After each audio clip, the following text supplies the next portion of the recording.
Hi, I'm Bruce Bowles, technical editor of WorkBoat magazine, workboat.com. Here with my colleague Ken Hockey, who's behind the camera today. He and I have been touring some Gulf Coast shipyards. Today we are at TY Offshore in Gulfport, Mississippi. TY, also known as Trinity Yachts. And Trinity Offshore. And Trinity Offshore. Standing with me today is Jim Rivers, who's the VP of International Sales for TY Offshore. First of all, thank you for your time and the tour today. Very impressive facility you guys have got going here. I'm glad you could make it. We've got a lot to show off. So you know, as we were talking earlier, you have a mix of boats that you build that's unique. Nobody else has that kind of variety, that kind of diversity. Tell us all what you do, what you build here. All right.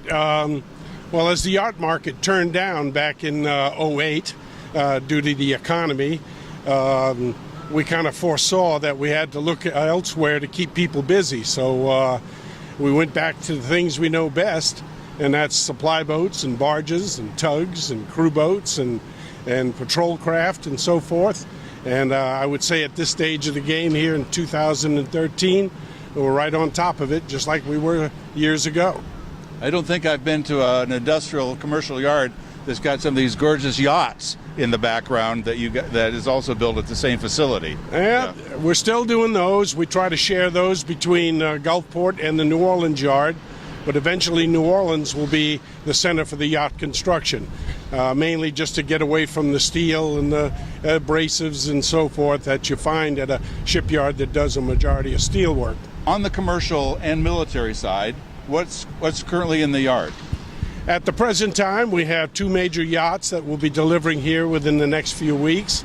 We have the last of a series of 27-meter, 90-foot aluminum patrol boats for the Kuwait Navy, which we're working in conjunction with United States Marine Inc., who is the prime contractor with the Kuwait Navy and the U.S. Navy. We're doing the last two for them right now, and that contract will be complete. We're doing a series of barges, 30,000-barrel steel barges for FMT, Florida Marine Transport. We're doing some refit work on some yachts that were built in the past.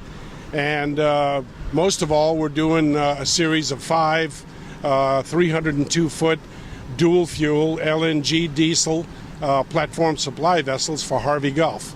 LNG seems to be the buzzword for the future. Is that how you guys see it? That's exactly how we see it. Harvey Gulf was instrumental in bringing the technology to the Gulf of Mexico. I think, and I say this with some reservation, that we were the first, that is Harvey Gulf, Wärtsilä, and TY Offshore, to actively get involved in LNG. And you saw the first of a series of 5 being put together right now. That'll be able to burn LNG and diesel, whatever the situation, calls for.